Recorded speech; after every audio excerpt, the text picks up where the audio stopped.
Congo sera dirigé en Lingala. Parole de l'Éternel Elohim. Dieu m'a parlé en ces termes. Il y a de cela 2 ans passés. 2 ans passés, Dieu m'avait dit ça. Que le Congo sera dirigé en Lingala. Mokozamboko azoya o dirigé mboko na Lingala. Nabaki, ah Seigneur, on va livrer, école, comment on va faire?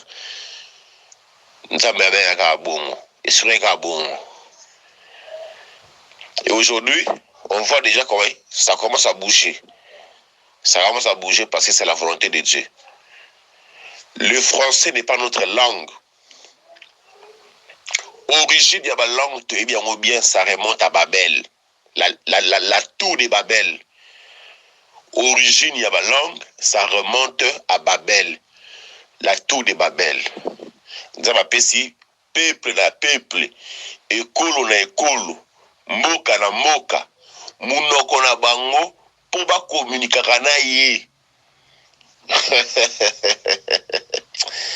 Nous avons appelé ici mboka na mboka, munoko na yango, comme étant identité linguistique. Aïe, zoa papier na biki dit. Zoa papier na biki. Identité linguistique. Nous avons bino ba congolais. Bo bano yoka na munoko oyo. Nganzambe na bano yoka bino na munoko oyo. Bo bano sambela nga na munoko oyo. Siko yo mto sambela na français. Siko yo mto sambela na anglais. Na mi toutes les questions, est-ce que Nzamba yoka yo? Notre Père qui est aussi, est-ce que Nzamba yoka yo? Parce que Nzamba pesa yo identité linguistique na yo. Asidentifia na yo na Lingala. Alors yo bondelanga na Lingala. Alors na français, yo bondelanga na français. Alors na anglais, yo anglais, bondelanga na anglais. Alors na chinois, yo chinois, bondelanga na mandarin. Alors na portugais, bondelanga na portugais. Alors bien espagnol, yo faut bondelanga na Spanish, espagnol. Italien nenge moko. Après si mboka na mboka munoko nango. Alors bien Poutine, yo Poutine bondelanga nga nzambe na kirus. Anenge moko pa na Congo lobi yo congolais bondelanga na Lingala. Parce que toi la langue, toi la Kikongo, Swahili, Chiluba, Lingala. Mais toi la langue moko oyo to se meta na kombe na corps. To lo bango biso nyoso na mboka nyoso ya Lingala. Lingala va partout. Mais biso tozo Lingala to komisa ngo lokola langue ya bambwa. Olingi mosa Lingala alingite, olingi na français andimi. Olingi mosa Lingala akondima yote, mais na français andimi. Yo mto sabona na français, est-ce que Nzamba yoka yo? Yo mto ke na messe na tongo na français. Yo mto ke na messe na tongo, messe à français. Est-ce que Nzamba yoka yo? Parce que asidentifia na yo na Lingala, alors ba yo congolais bondelanga na Lingala. Yango asala munoko wana Lingala. Asala ngo pamba te. Siko Kongola koma ndenge nini azwi langi na ye o Nzamba pesa ye, aboyi yango abeza mabe. Ya préféré na ya bato. Moi, je parle bien français. Hein? Moi, je parle bien en français. Je m'exprime bien en français. Moi, je parle en anglais. I speak English. Congolais.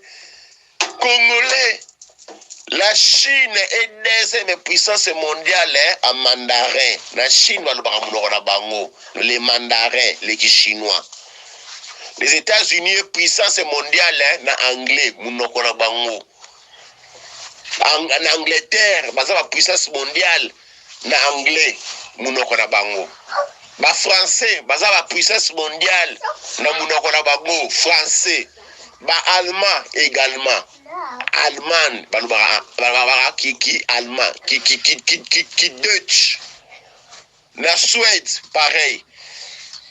Mais si on regarde l'Afrique, vous savez, monsieur, vous savez que c'est une aberration, justement parce que le pays doit être dirigé par les gens qui sont capables d'éclairer des...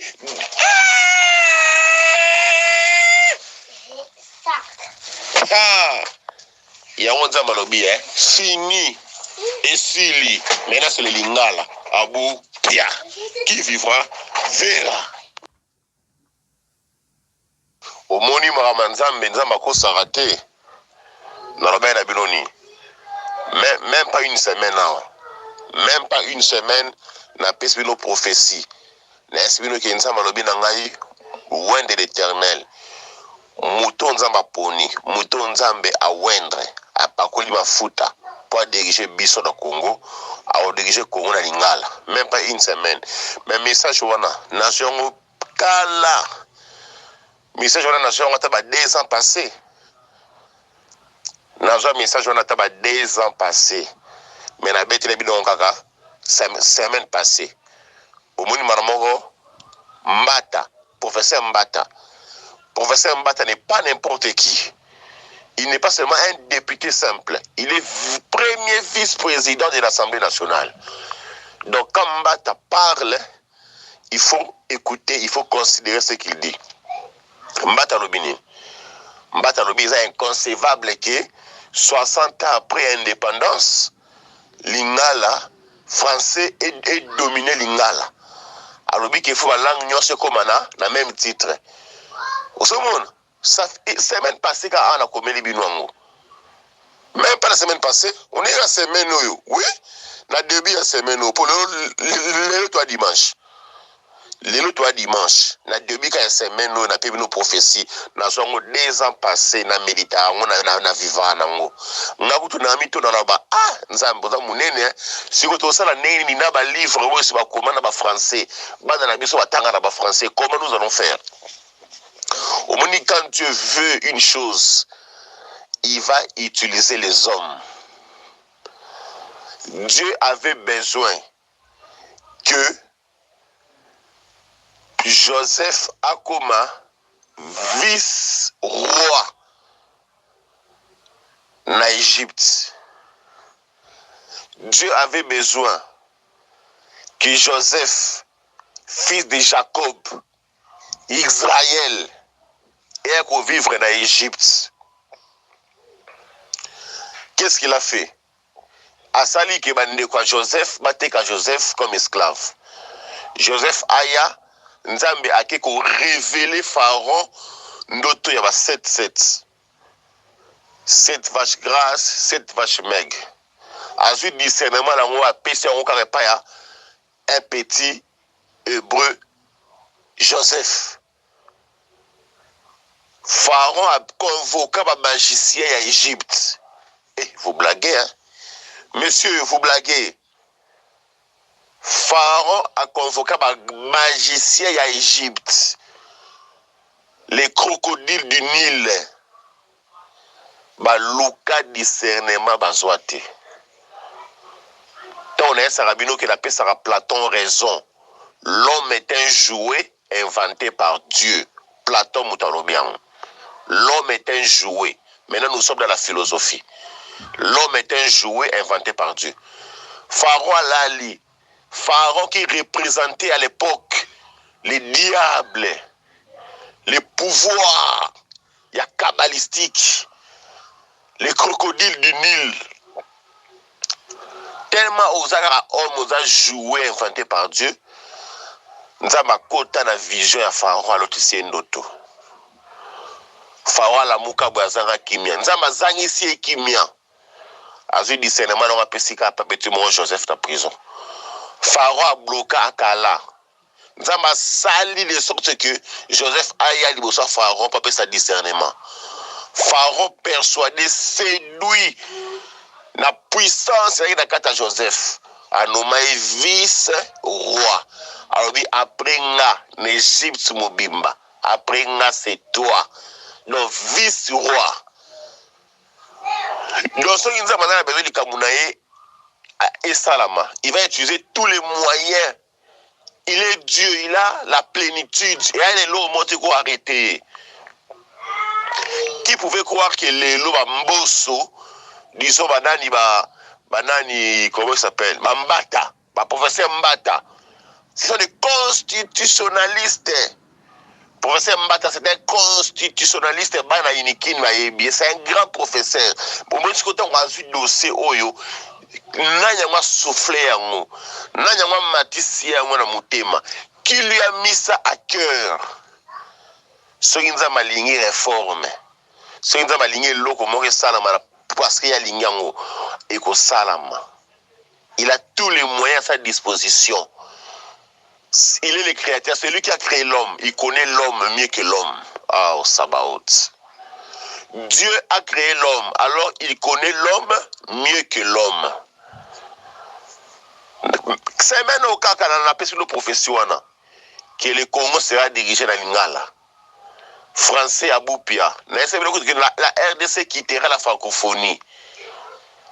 Après les romans à Patrick Mouyaya, il a commis qu'on tenir discours que la francophonie, a bien clarté. Ça va dans la même direction, dans le même sens. Mbata, le premier vice-président de l'Assemblée nationale, professeur d'université, constitutionnaliste, beaucoup de déclarations à Sali. Donc, ça sera examiné au Parlement. Et puis, le Parlement va voter cette loi.